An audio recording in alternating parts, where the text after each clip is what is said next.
Hi students, welcome to PhD jobs and admission. This is Gauri.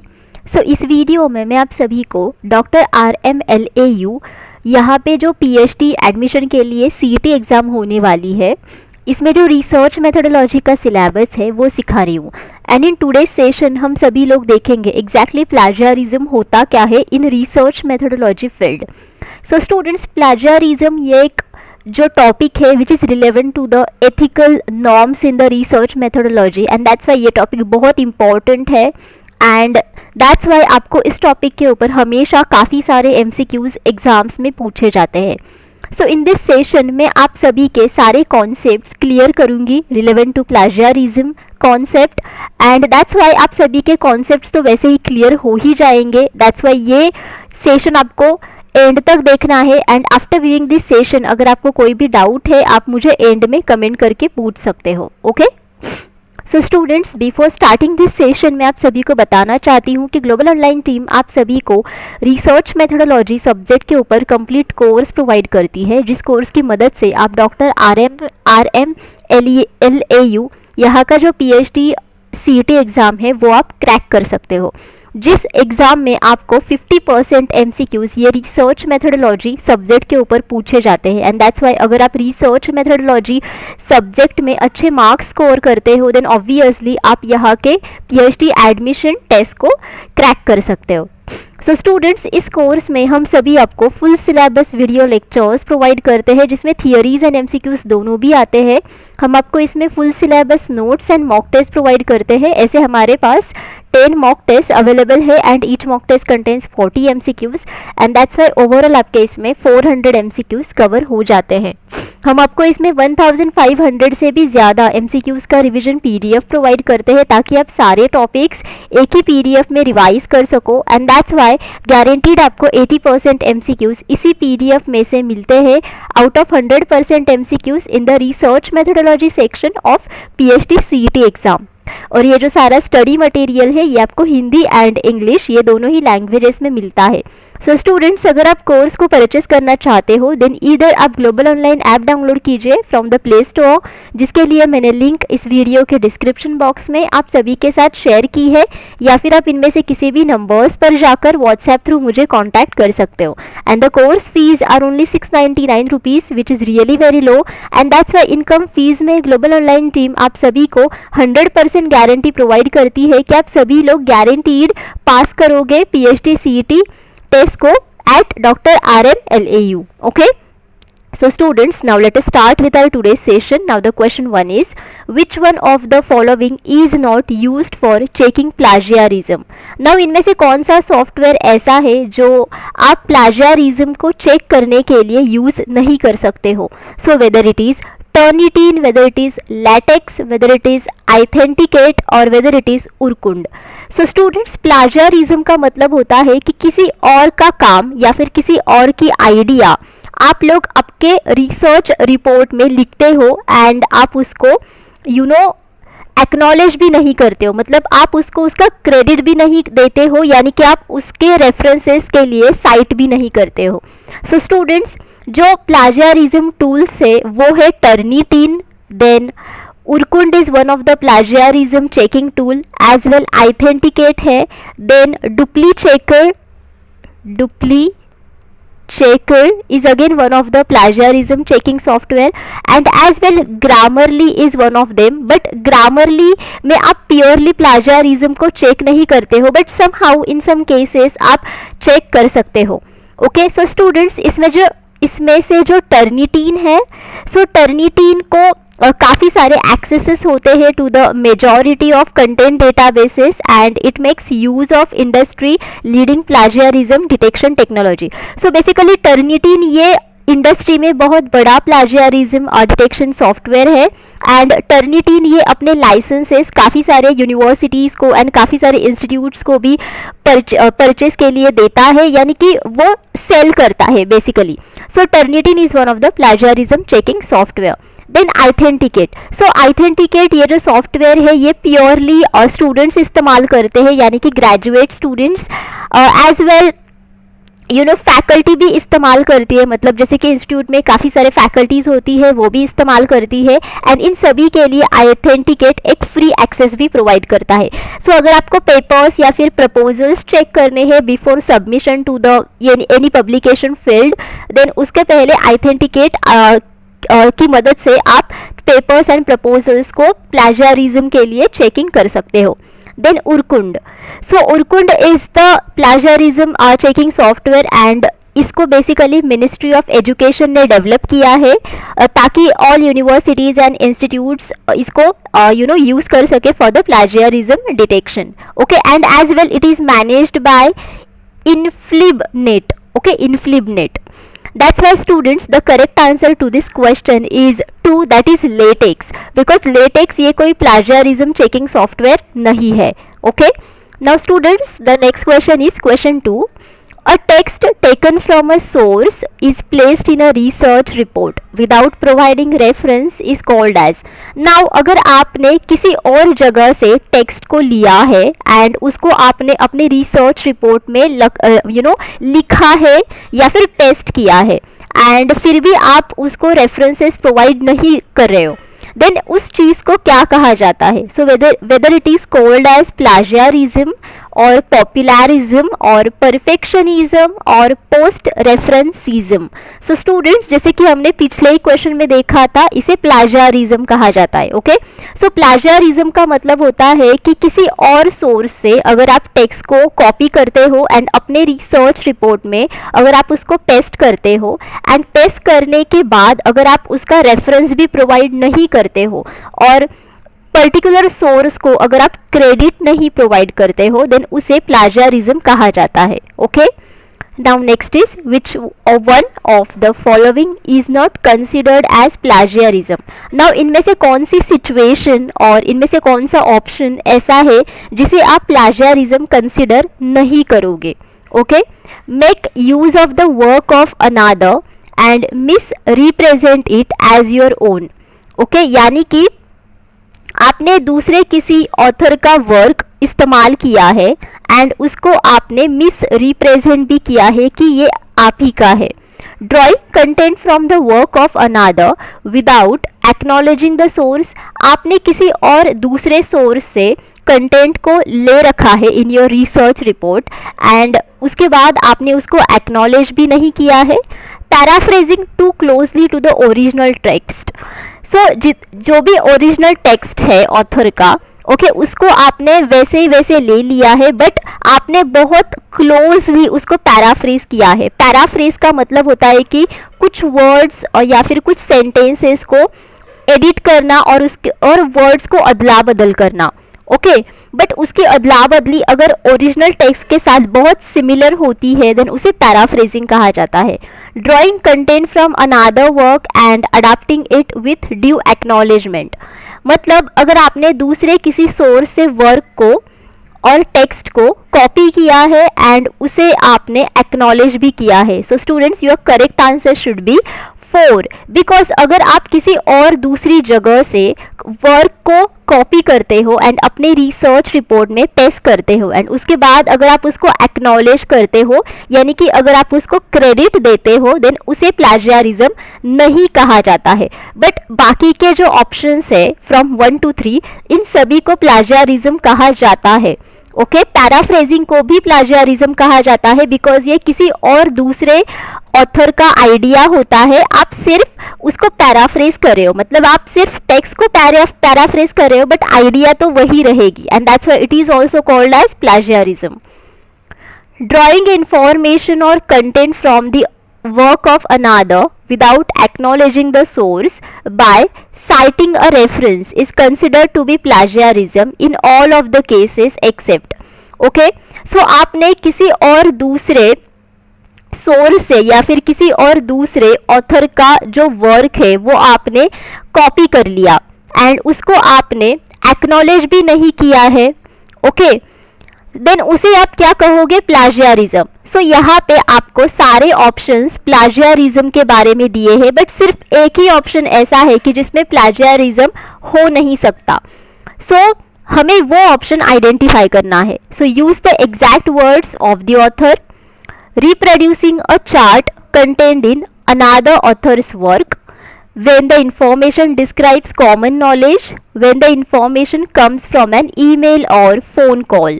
So students, the correct answer for this question is 3. अगर किसी भी प्रकार की information common knowledge को describe करती है एंड अगर उस इंफॉर्मेशन को आप कॉपी करते हो एंड पेस्ट करते हो, ओके, एंड फिर भी अगर आप उसको एक्नॉलेज नहीं करते हो, देन इसे प्लाजियरिज्म नहीं कहा जाता है, because it's a common information और इट्स अ कॉमन नॉलेज.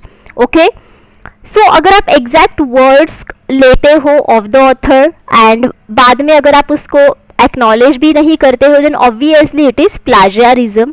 अगर आप चार्ट को वैसे ही कि वैसे लेते हो फ्रॉम द अनादर सोर्स और from the another author's work and फिर भी अगर आप उसको एक्नॉलेज नहीं करते हो, then this is again the प्लाजियरिज्म.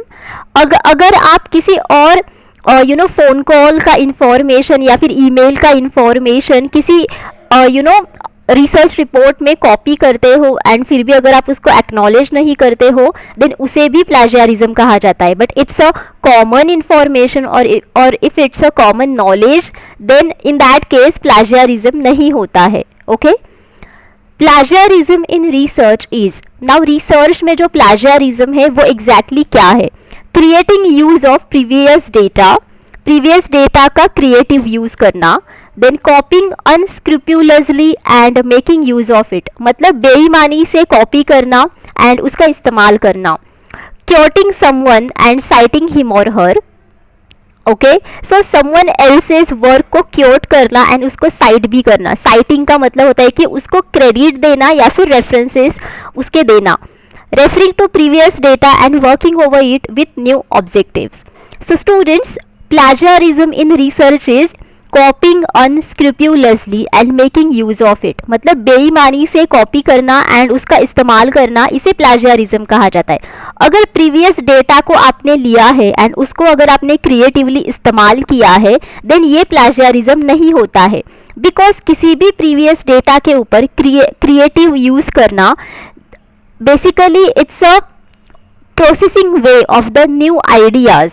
Okay, इसकी मदद से आप न्यू आइडियाज़ बना सकते हो, इसकी मदद से आप इंटेलेक्चुअल प्रोसेसिंग कर सकते हो एंड दैट्स वाई ये कोई प्लाजियरिज्म नहीं है.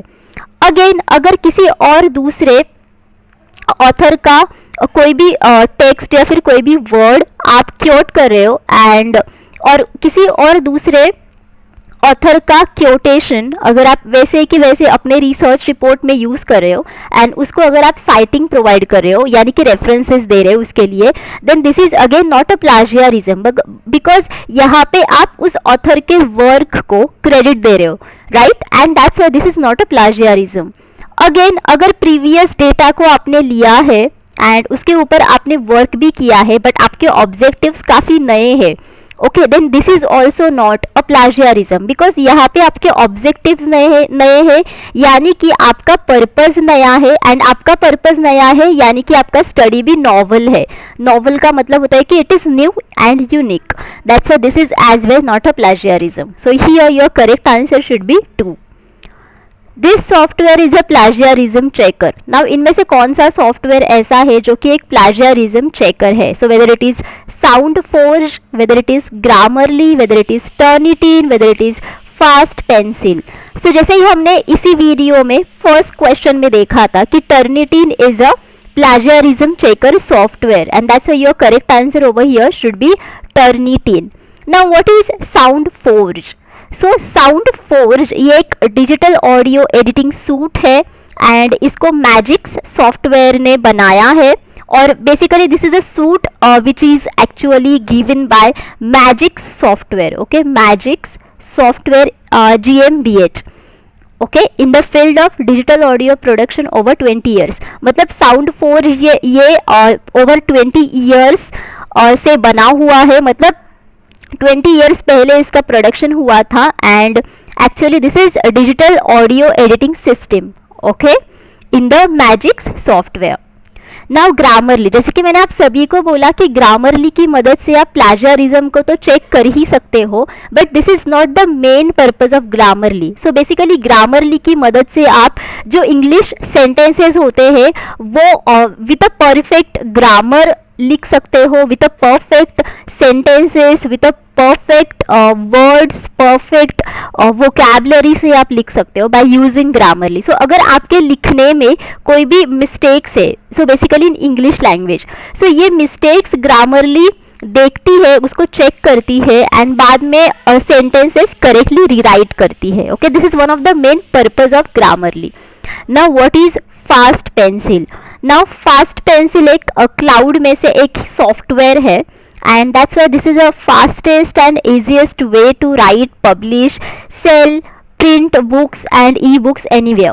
Okay, so fast pencil की मदद से आप very fastly and very easily किसी भी बुक्स को या फिर ई बुक्स को राइट कर सकते हो, पब्लिश कर सकते हो, सेल कर सकते हो एंड एज वेल प्रिंट कर सकते हो. Okay, that's why here your correct answer should B 3. Which of the following is plagiarism checking website? Now यहाँ पे आपको काफ़ी सारे वेबसाइट्स के नेम्स दिए हैं और वेबसाइट्स के जो URL होते हैं वो दिए हैं. सो इनमें से कौन सी वेबसाइट ऐसी है जो एक प्लेजरिज्म चेकिंग वेबसाइट है?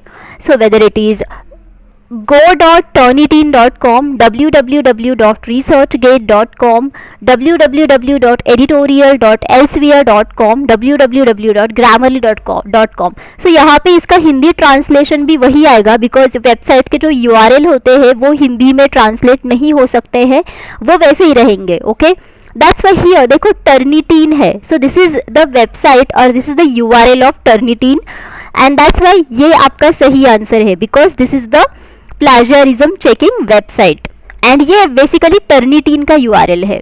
Now what is Research Gate? So Research Gate ये एक ऐसा प्लेटफॉर्म है जहाँ पे काफ़ी सारे साइंटिस्ट देन एकेडमिक स्टूडेंट्स काफ़ी सारे रिसर्च पेपर्स पब्लिश करते हैं and as well research papers यहाँ पे अपलोड भी करते हैं एंड काफ़ी सारे रिसर्च पेपर्स यहाँ पे ऐसे हैं जो हमें परचेस करने पड़ते हैं एंड काफ़ी सारे हम फ्री एक्सेस भी कर सकते हैं. एंड यहाँ पे बहुत सारे scientist then academic researchers then students बातचीत करते हैं on the platform regarding any research topic. So this is a whole platform for solely for research, okay, and the research processes. Then now what is editorial.elsewhere? So editorial.elsewhere, this is the website for editorial and it is used for manuscript submission for editorial services. So अगर आपको किसी भी प्रकार के manuscript को submit करना है for editing or for the editing services, then ये उसके लिए website है. एंड www.grammarly.com ये ग्रामरली की वेबसाइट है. Okay, that's why here again your correct answer should be 1 which is for Turnitin. Do you think anti plagiarism detection software is usable for? Now हम लोग anti plagiarism detection software किस वजह से use करते हैं और हम किसके लिए बेसिकली उसका इस्तेमाल करते हैं? सो फॉर अवॉइडिंग प्लेजियरिज्म और गेटिंग अ कंपैरिजन और similarity index to check the originality of the assignment, added features like instant feedback to help improve writing do not find useful for any of these. So students, किसी भी प्रकार का अगर plagiarism software है या फिर anti plagiarism detection software है जैसे कि हमने देखा टर्निटीन देन उरकुंड ऑथेंटिकेट, सो ये सारे सॉफ्टवेयर्स बेसिकली सिमिलैरिटी को कंपेयर करते हैं. ओके, मतलब अगर आप किसी भी प्रकार का रिसर्च पेपर अगर अपलोड करते हो किसी भी प्लेजियरिज्म डिटेक्शन सॉफ्टवेयर में या फिर anti plagiarism, so both are similar, anti plagiarism detection software में, देन वो आपके वर्ड्स जो होते हैं रिसर्च पेपर में से वो सारे वर्ड्स काफ़ी सारे अदर मटेरियल के साथ कंपेयर करते हैं कि उसमें कोई सिमिलैरिटी है या नहीं, मतलब वर्ड्स के बीच में, सेंटेंसेस के बीच में. सो अगर उनको सिमिलैरिटी दिखाई देती है then it is called as plagiarism, मतलब आपने कंटेंट कॉपी किया है. बट अगर उसमें कोई भी सिमिलैरिटी नहीं है देन इसका मतलब है कि आपका रिसर्च पेपर यूनिक है, आपने प्लेजियरिज्म नहीं किया है, आपने कंटेंट कॉपी नहीं किए. So this is one of the usefulness of anti plagiarism detection software कि आप कंपेयर करते हो सिमिलैरिटीज को, okay, between the research papers and other materials to check the originality of the assignment. Okay, plagiarism where the writer changes a few words in the original text of another is known as. So now इनमें से कौन सा plagiarism का type ऐसा है जिसमें writer few words को change करता है from the original text of another, so उसे क्या कहा जाता है? So whether it is direct copying, whether it is word switch, whether it is paraphrasing, whether it is none of this. So students, plagiarism के भी बहुत सारे types होते हैं, जैसे कि direct copying is one of the type of plagiarism. So जैसे कि ये वर्ड है डायरेक्ट कॉपिंग, सो डायरेक्ट कॉपिंग में कोई भी राइटर वैसा ही कि वैसा सारा टेक्स्ट या फिर सारा रिसर्च पेपर वैसा ही कि वैसा डायरेक्टली कॉपी करके अपने रिसर्च रिपोर्ट में पेस्ट करता है एंड उसको एक्नॉलेज भी नहीं करता है। सो डायरेक्ट कॉपिंग का मतलब होता है कि होल रिसर्च पेपर को वैसे ही कॉपी करना, या फिर उसमें से कई सारे पैराग्राफ्स होते हैं या फिर कई सारे टेक्स्ट्स होते हैं, उनको वैसे ही कॉपी करना एंड अपने रिसर्च रिपोर्ट में पेस्ट करना। So this is called as the direct copying. Now what is word switch? Word switch का मतलब होता है कि फ्यू वर्ड्स को आप चेंज करते हो from the original text and उसको चेंज करने के बाद अपने रिसर्च रिपोर्ट में आप उसको पेस्ट करते हो एंड आप उसको एक्नॉलेज नहीं करते हो। देखो, आपने यहाँ पे वर्ड्स को तो चेंज कर लिया बट आइडिया तो वैसे कि वैसा ही रहता है। मतलब आइडिया जो है वो आपका खुद का है नहीं, आपने किसी और दूसरे ऑथर का आइडिया इस्तेमाल किया है, दो आपने वर्ड्स चेंज किए बट ये आपका आइडिया नहीं है एंड दैट्स व्हाई उस आइडिया को आपको एक्नॉलेज करना चाहिए। एंड अगर आप एक्नॉलेज नहीं करते हो then this is called as plagiarism. So that's why here your correct answer should be 2, because अगर आप few words को change करते हो in the original text of another then उसे word switch कहा जाता है। Okay, now what is paraphrasing? Again paraphrasing is similar to word switch but word switch में आप few words को change करते हो but paraphrasing में काफ़ी सारे words को change किया जाता है and sentences को भी change किया जाता है। मतलब sentence का जो pattern होता है उसे भी change किया जाता है and paraphrasing में वो paragraph को change किया जाता है। बट दो अगर आप पैराफ्रेजिंग करते हो जिसमें काफ़ी सारे वर्ड्स को चेंज किया जाता है, सेंटेंसेस को चेंज किया जाता है बट स्टिल आइडिया तो वही रहती है and that's why you are stealing other authors idea and आप स्टील भी करते हो एंड आप उसको एक्नॉलेज भी नहीं करते हो। That's why this is again the type of plagiarism and that's why for this question basically your correct answer is 2। Okay, and इसके भी अलावा काफ़ी सारे प्लाजियारिज्म के टाइप्स है, जैसे कि इनडायरेक्ट प्लाजियारिज्म है, अनइंटेंशनल प्लाजियारिज्म है। Okay, there has been a steep rise in plagiarism due to. ना प्लाजियारिज्म में बहुत बड़ा अभी राइज है, मतलब प्लाजियारिज्म आजकल बहुत बड़ा हो गया है, मतलब इंक्रीज हो गया है कि एवरीडे एवरीवन यूजेस इट और does it. So okay, so why this is happening? Okay, इसके पीछे का रीज़न क्या है? So whether it is because of increase in publication growth, because publication growth में increase हुआ है इसकी वजह से, या फिर increase in enrollment for research work, because research work में enrollment के लिए भी increase हुए हैं, that's why, या फिर availability of digital documents. So digital documents आजकल बहुत अवेलेबल होते हैं उसकी वजह से, या फिर use of computers in research. So students, obviously for this your correct answer should B 3, because देखो आजकल डिजिटल डॉक्यूमेंट्स इतने सारे अवेलेबल है, इतने सारे वेबसाइट है एंड उन्हें वेबसाइट्स में इतने सारे आर्टिकल्स होते हैं एंड कई आर्टिकल्स हम लोग फ्रीली एक्सेस भी कर सकते हैं एंड दैट्स वाई उसको यूज़ करना, उनके आइडियाज़ इस्तेमाल करना एंड उनके टेक्स्ट को कॉपी करना, उनको पैराफ्रेज करना आजकल बहुत ईजी हो गया है एंड दैट्स उसकी वजह से आजकल प्लाजियारिज्म भी बहुत बढ़ गया है and that's why everyone uses plagiarism checker, every university uses plagiarism checker, because वो अपने थीसिस को देख ले कि वेदर स्टूडेंट्स ने थीसिस अनएथिकली बनाया है या नहीं बनाया है। So the main reason over here is that कि डिजिटल डॉक्यूमेंट्स बहुत अवेलेबल है एंड उनकी वजह से प्लाजियारिज्म भी आजकल बहुत इंक्रीज हो चुका है। Okay, so students, thank you for watching this session. I hope all of you understood exactly what is plagiarism and plagiarism detection softwares होते क्या है, then as well plagiarism के काफ़ी सारे concepts, then उसके types, ये सब हमने discuss किया। but still अगर आपका कोई भी doubt है you can ask me in the comment box of this video.